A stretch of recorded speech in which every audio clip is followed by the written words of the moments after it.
बात है। गोकुल नाम की सोसाइटी में एक परिवार रहने आया। वो लोग उस सोसाइटी में नए नए ही आए थे। उस परिवार में राहुल, सविता और उनका 10 साल का एक बेटा भाविक रहता था। जैसे ही भाविक सोसाइटी के गेट के बाहर तक पहुंचता है, तभी से ही अपने सवाल जवाब शुरू कर देता है।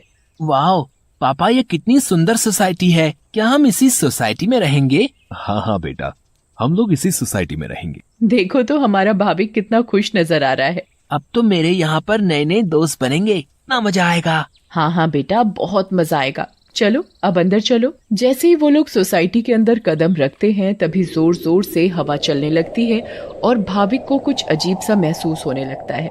मम्मी देखो तो, हमारे आते ही ये कितनी जोरों से हवा चलने लगी है। मुझे कुछ अजीब सा भी लग रहा है। नहीं बेटा, ये बस तुम्हारा वहम होगा। बच्चा समझकर सविता भाविक की बात को नजरअंदाज कर देती है। वो लोग अपने फ्लैट पर पहुंचते हैं। चलो चलो, अब आप दोनों जल्दी से फ्रेश हो जाओ, सोने का समय हो गया है। हाँ, क्योंकि कल मुझे इंटरव्यू के लिए भी जाना है। भाविक, राहुल और सविता कमरे में जाकर सो जाते हैं। ऐसे ही चलते चलते उन्हें 1 महीना बीत जाता है। एक दिन राहुल का बॉस उसे ऑफिस के काम से सूरत जाने को कहता है।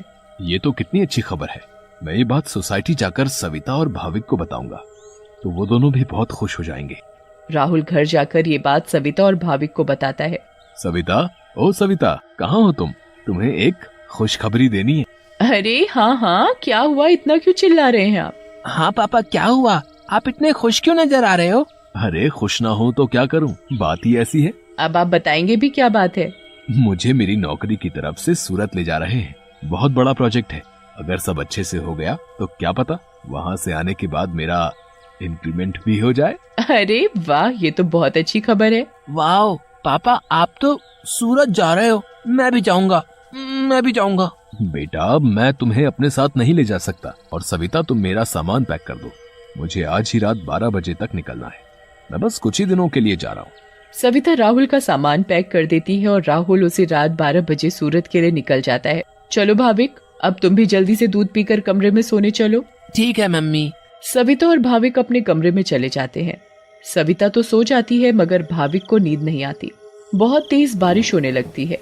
भाविक बालकनी में जाकर खड़ा हो जाता है और बारिश के मजे लेने लगता है। वाह, कितना सुंदर नजारा है। भाविक की नजर अचानक सामने वाले फ्लैट पर पड़ती है, तो वहाँ एक मोमबत्ती जल रही होती है। ये क्या है? ये सामने से कैसी रोशनी दिखाई दे रही है? ऐसा लग रहा है जैसे कोई मोमबत्ती जली हुई हो। मगर जब से हम यहाँ आए हैं, तब से तो ये फ्लैट बंद पड़ा है। भाविक को फिर अचानक से एक औरत चलती हुई दिखती है। अरे ये औरत कौन है? कहीं यहाँ कोई भूत तो नहीं? मम्मी भूत मम्मी बचाओ, मुझे बचाओ। क्या हुआ बेटा, क्या हुआ? तुम इतना क्यों घबरा रहे हो? मम्मी वो भूत। क्या बोले जा रहे हो तुम? ठीक से बोलो, मुझे कुछ भी समझ में नहीं आ रहा है। मम्मी, मुझे नींद नहीं आ रही थी तो मैं बालकनी में जाकर खड़ा हो गया और बारिश देखने लगा। तभी मैंने सामने के फ्लैट में जलती हुई मोमबत्ती देखी और एक औरत को देखा। नहीं बेटा, ये भूत कुछ नहीं होता। ये तुम्हारे मन का वहम है। नहीं मम्मी, मैं सच कह रहा हूँ। नहीं बेटा, चलो अब सो जाओ, रात बहुत हो रही है। नहीं, मैं आपको लेकर जाता हूँ। अच्छा चलो, दिखाओ कहाँ है भूत। फिर भाविक सविता को बाहर लेकर जाता है। कहाँ है भूत? मुझे तो कहीं कोई नहीं दिख रहा। मम्मी देखो, वहाँ पर देखो, वो सामने वाले फ्लैट में। अरे बेटा, कुछ भी नहीं है वहाँ पर। नहीं मम्मी, मैं झूठ नहीं बोल रहा। अच्छा ठीक है, चलो अब जल्दी कमरे में जाओ और सो जाओ। फिर वो दोनों कमरे में जाकर सो जाते हैं। भाविक, अब तुम्हें डरने की कोई जरूरत नहीं है। मैं तुम्हारे साथ सो रही हूँ ना, अब तुम आराम से सो जाओ। अगली सुबह भाविक सोसाइटी के दूसरे बच्चों से मिलता है। तुम सबके नाम क्या है? मेरा नाम पिंकू है। मेरा नाम सोनू है। और मेरा नाम गोली है। सारे बच्चे मिलकर पूरा दिन खूब मस्ती करते हैं। फिर रात में सारी औरतें सोसाइटी कंपाउंड में बातें करती हैं। तभी सविता रात की बात सारी औरतों को बताती है। दूसरी ओर भाविक और उसके सारे दोस्त लुका छुपी खेल रहे होते हैं। पिंकू गिनती करना शुरू कर देता है। तभी सारे बच्चे इधर उधर छिप जाते हैं, मगर भाविक खेल खेल में अपने फ्लैट के सामने वाले फ्लैट के दरवाजे तक पहुंच जाता है। उसे ये पता नहीं होता कि ये वही फ्लैट है जिसमें कल रात उसने एक औरत को जलती हुई मोमबत्ती के साथ देखा था। अरे, ये दरवाजा तो खुला हुआ है और यहाँ तो कितनी सारी लाइटें हैं। चलो अब मैं जल्दी से इस घर में छिप जाता हूँ ताकि मुझे कोई ढूंढ ही ना पाए। वो जगह ठीक है, मैं उस कमरे में जाकर छिप जाता हूँ। भाविक जैसे ही उस फ्लैट के कमरे की ओर जाने लगता है, वैसे ही बाहर की सारी लाइट्स लुप लुप होने लगती हैं। ये क्या हो रहा है यहाँ पर? अचानक ये लाइटें लुप लुप कैसे होने लगी? भाविक इधर उधर देखने लगता है। तभी भाविक की नजर दरवाजे के ऊपर पड़ती है। ये दरवाजे के ऊपर क्या लिखा हुआ है? भूत! मम्मी, मम्मी बचाओ बचाओ! भाविक चिल्लाते हुए सोसाइटी कंपाउंड में जा पहुंचता है। अरे, ये आवाज तो भाविक की लग रही है। ये तो भाविक की ही आवाज है। भाविक की आवाज सुनकर सारी औरतें और आदमी कंपाउंड में जमा हो जाते हैं। तभी वो देखते हैं कि सामने से भाविक भागते भागते चला आ रहा है। मम्मी, मम्मी, वहाँ सच में वहाँ भूत है। क्या हुआ बेटा भाविक? हाँ बेटा, क्या हुआ? तुम इतने घबराए हुए क्यों लग रहे हो? हाँ बेटा, कुछ तो बताओ। कहीं तुमने फिर से सामने वाले फ्लैट में भूत तो नहीं देख लिया? भूत? भूत? कहाँ है भूत? मैं छुपने के लिए एक फ्लैट में चला गया क्योंकि उसका दरवाजा खुला हुआ था। मैंने वहाँ लिखा देखा। क्या लिखा देखा और कहाँ देखा? कि यहाँ से चले जाओ वरना मैं तुम्हें मार दूंगी। चलो बेटा, तुम हमें वहाँ लेकर चलो। हाँ, चलो अंकल, मैं आपको वहाँ लेकर चलता हूँ, आप खुद ही देख लेना। भाविक सभी लोगों को उस फ्लैट में लेकर जाता है। कहाँ लिखा है बेटा? अरे, यहीं तो लिखा था। चलो भाई, यहाँ तो कुछ भी नहीं है। बेटा भाविक, चलो अब चलो। सभी लोग भाविक को वहाँ से ले जाते हैं, मगर भाविक उस दरवाजे को देखते देखते चलता है। नहीं अंकल, मैं सच बोल रहा हूँ।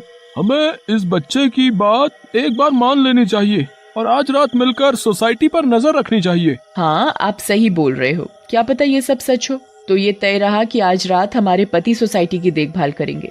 उस रात 3 आदमी सोसाइटी के गेट पर खड़े रहकर सोसाइटी की देखभाल कर रहे थे। मुझे जरा बाथरूम जाना है, मैं बस अभी जाकर आता हूँ। हाँ ठीक है, तुम होकर आओ। क्या हुआ जी? गुड्डू को बहुत डर लग रहा है और वो बोल रही है कि आप ही उसे सुलाएंगे, तो आप जरा ऊपर आकर उसे सुला जाएंगे? ठीक है, अभी आता हूँ। दूसरा आदमी पहले आदमी से बोलता है। मैं जरा अपनी बेटी को सुलाकर आता हूँ, उसे डर लग रहा है। अब सोसाइटी के दरवाजे पर सिर्फ रमेश यानी तीसरा आदमी ही बचता है। कहाँ रह गए ये दोनों? वो आदमी इधर उधर घूमता रहता है और अब उसे भी अकेले डर लगने लगता है। तभी उस आदमी को किसी औरत का साया दिखता है। उसके लंबे खुले हुए बाल और पायल की छम छम आवाज। चुड़ैल, बचाओ बचाओ, चुड़ैल। फिर अचानक वो चुड़ैल उसके सामने आ खड़ी होती है और आदमी बहुत तेज चिल्लाता है और वहीं बेहोश हो जाता है। अरे, ये चिल्लाने की आवाज किसकी आई? हाँ, आवाज तो मुझे भी आई। चलो चलकर देखते हैं। सारे सोसाइटी वाले अपनी बालकनी में आ जाते हैं तो वो क्या देखते हैं कि वहाँ रमेश बेहोश पड़ा हुआ था। ये आवाज कैसी आई थी? फिर सोसाइटी वाले नीचे आ जाते हैं तो वो वहाँ पर रमेश को जमीन पर पड़ा हुआ देखते हैं। सब जल्दी से नीचे आते हैं।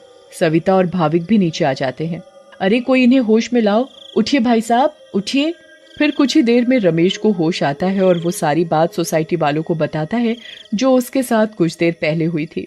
तभी सोसाइटी में अजीब सी आवाजें आने लगती हैं। मम्मी, देखा ना, मैंने बोला था ना कि भूत है। हाँ बेटा, तुम सही कह रहे थे। तभी सोसाइटी के बीचों बीच धुआं उठने लगता है और वहाँ वो चुड़ैल आ जाती है। कौन हो तुम और क्यों हमें इतने दिनों से परेशान किया हुआ है? हाँ, बताओ, क्यों तुमने इतने दिनों से इन लोगों को परेशान किया हुआ है? हम भी तो इसी सोसाइटी में रहते हैं। तुमने कभी हमें तो परेशान नहीं किया, तो इन लोगों को ही क्यों? हाँ, बोलो बोलो। तुम्हारी वजह से मैं कितना डर गई थी। बताती हूँ, सब बताती हूँ। कई सालों पहले जब मेरी शादी हुई तो मैं और मेरे पति रवि सविता के सामने वाले फ्लैट में रहने आए। हम बहुत खुश थे, पर अचानक मेरी माँ की तबीयत खराब होने की वजह से मुझे कुछ दिन के लिए यहाँ से जाना पड़ा। और तभी सविता के फ्लैट में एक बहुत सुंदर लड़की रहने आई।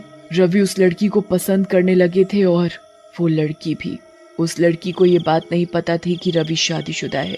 मैं जब वापस आई और मुझे ये सब पता लगा तो मैंने रवि को समझाने की बहुत कोशिश की, बहुत लड़ाई की, पर वो नहीं माने। रवि मुझे छोड़कर उस लड़की से शादी करना चाहते थे और एक दिन रवि और वो लड़की चुपके से अचानक कहीं चले गए। मैंने उन्हें ढूंढने की बहुत कोशिश की मगर वो मुझे कहीं नहीं मिले। और एक दिन मैंने उन दोनों को बाजार में साथ देखा। उन दोनों ने शादी कर ली थी। मैं भागते हुए घर आई और ये बात मुझसे बर्दाश्त नहीं हुई और उसी रात मैंने फ्लैट से कूदकर अपनी जान दे दी। और उस दिन से इस फ्लैट में किसी को रहने नहीं देती जिसमें सविता और उसका परिवार रहता है। हमें बहुत दुख हुआ सुनकर जो भी तुम्हारे साथ हुआ, पर इसमें मेरे और मेरे परिवार का क्या कसूर है? हाँ आंटी, आप तो अच्छी आंटी हो, ऐसे कैसे कर सकती हो? चुड़ैल भाविक की मासूमियत देखकर पिघल जाती है। ठीक है, अब मैं तुम लोगों को कभी परेशान नहीं करूंगी। ऐसा कहते ही वो चुड़ैल हवा में गायब हो जाती है और कभी किसी को परेशान नहीं करती।